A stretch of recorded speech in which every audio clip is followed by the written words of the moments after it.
hope you're doing well. Welcome back to another edition of the Bookish World Cup. In today's video, we have got match day 7. I can't believe it.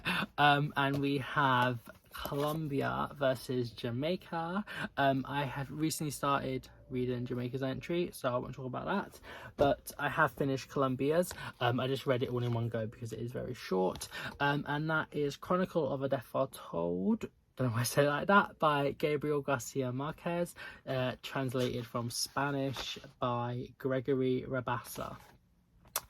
This follows an unnamed person that is sort of trying to recollect the memories and the events of what happened 20 something years ago in this small town in Colombia.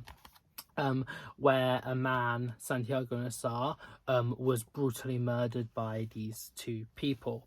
And it sort of follows somewhat chronologically in some sense from like the start of his day until his murder, but it does go back and forth and go to the more present time and loads of like, it's very weird in a sense. And yeah, the person that is telling the story like knew him, but not like that well, I don't believe. And yeah, it's just sort of like different characters and people in this town sort of saying sort of like their version of like what happened and what they did and what they was thinking at that time. Because this is so short, I think I'm probably just gonna say some spoilers, but like in a way the whole book is a spoiler from the name and stuff, because it's clearly that like a death is foretold, and it's sort of just like all these people know, and you sort of get that from the beginning anyway. But I guess it's a little spoiler warning for this part of the video that but a lot of the people are all sort of just saying the same thing about how like, oh, they sort of knew this was going to happen because they was told it, and like they saw like the twins and things, what was going on, what was going to happen. And quite a few of them are like, well, I mean, I didn't think it was going to happen, like, oh, sorry. Or like they did try and do things, but like they was also just left it, like even like the police and like the priests and stuff, they didn't really do anything to actually stop this murder taking place. A few others thought that in some sense he deserved it, because it was sort of like an honor killing, because he apparently took the virginity of this guy's wife and brothers of the woman due to murder. And like a little bit later on, he says about how like nearly everyone in town, the only victim in it was the woman's like husband that was sort of like wronged because she wasn't a virgin anymore. And yeah, and I do think it does paint this sort of like small town sort of like religious sort of like ideology where like honor and things is important to families and people quite well. It's just I didn't like it. I did not like this book much at all. I felt like all the characters really just blended into the same person, and there was a lot of names you get for this little book, so you don't really get that much individuality between you. Just sort of like get like their name, who they are, and sort of like how they're related in some way to other people. But like they all just think the same, and they really just like they blend together, and it's hard to decipher really who is talking at that moment and sharing their opinions. And yeah, it's also very, very frustrating because you're just reading continuously about these people that know that a murder is going to take place, and they're not doing anything really, and it's a very irritating frustration. You're just like what's going on? Like just like do something, like you can't all just be thinking like, oh, it's probably not going to happen, or oh, maybe he deserves it or something. Like it's very annoying, and I did not like that aspect. I guess also Santiago is sort of like descended from Arabs that moved there, and there is sort of like this like racist, sort of like xenophobic element to some people in the town's ideology, and I guess how like he isn't like a full like Colombian because of his ancestry, and yeah, I feel like this is a book that I guess is not that bad to discuss and dissect and sort of like, what's the word, like learn from in a way or whatever. I can't remember what it's called now. Like that would be something that it would do land quite well in, but for enjoyment I wouldn't read this or recommend it. I did not enjoy it. I found it very, very annoying. I'm probably going to give this like 2 stars, to be honest. I didn't like it much. And I didn't really like the writing either.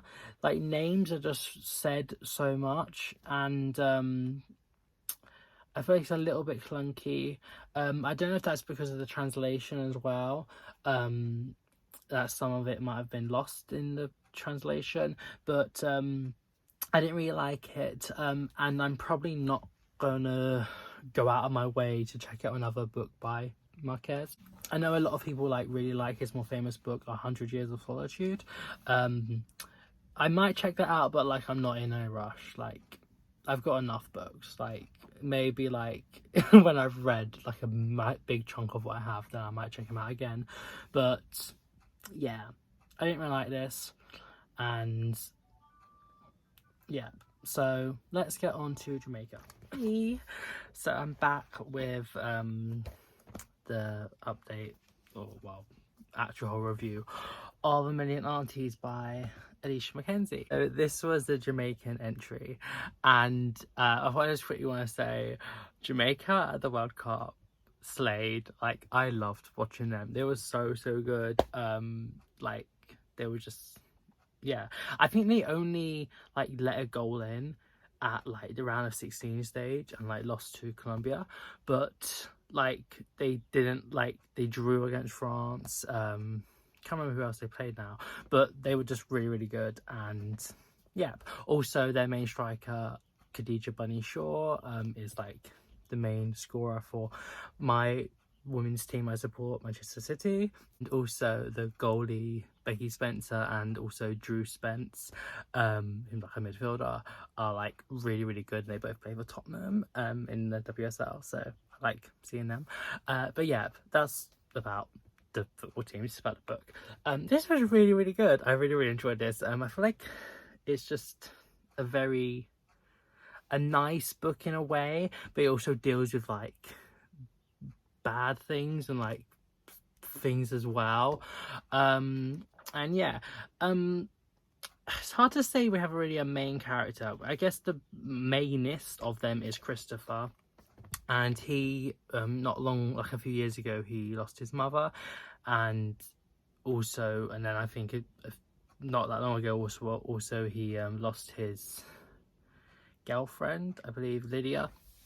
And he's just sort of like in like a rut, but he's quite like down and things, and he's trying to like paint. He's an artist. There's a lot of artists in this book, and his like friend, who's also his like manager or something, not really a manager, but like someone that sort of sells his artwork, Stephen, his aunt Miss Della can like have him for a few days in Jamaica, and he can like do some painting there. So that's what he does. That's sort of like what it starts as. But then as the book goes on, we also meet a lot of other characters, specifically this Miss Pretty, who lives on the island, and sort of about like her like backstory in a way. She just like goes around in like this like old like fur coat and like the boiling hot sun and stuff, and she just like walks around and people like give her things and stuff, but they don't really know exactly what her past is. We also meet Felicie Can, I believe. She was originally from France, and she is another artist in like New York, where they live. Her like boyfriend Leroy, but like there was also some sort of thing going on with Stephen as well, like sort of like past, I think. And also more about Stephen, Christopher's dad, And yeah, quite a lot of other people. There's also a trans character which I really liked. Christopher's like uncle as well, he's another artist, Alton. And yeah, we just get to meet a lot of characters, and the narrative focus isn't always Christopher, like it changes. There's also some are third and some are first person. I did find it maybe a little bit confusing, and maybe there is a few too many characters for this length. Like it could have definitely been a bit longer and gone into more of about them and things.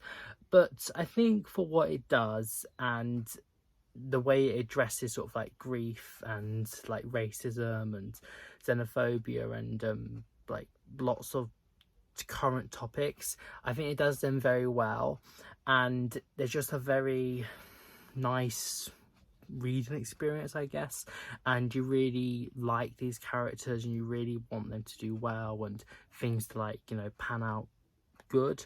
And yeah, I really enjoyed this, and I would so recommend it. I feel like it's just not like that I talked about, I haven't seen this really anywhere before, but yeah, I think this would definitely do quite well, and I enjoyed it. For like score wise, I think in the first half, like, I mean, you started out well. I did like how like this started, Colombia, but this just started better, so like 1-0. And it's sort of just like going along. I'm like, okay, what is Colombia going to do? But Jamaica is still, you know, putting a lot of pressure on. And I feel like just in the second half, this just gets so repetitive, and I just didn't like it. But whereas this, it just kept up the characters and the studies and the like the realness and things. And I really enjoyed this. So I think I'm probably going to give it like 3-0. Yeah, no, you know what, I did not like this, but I did not like it. 4-0 to Jamaica. Well done.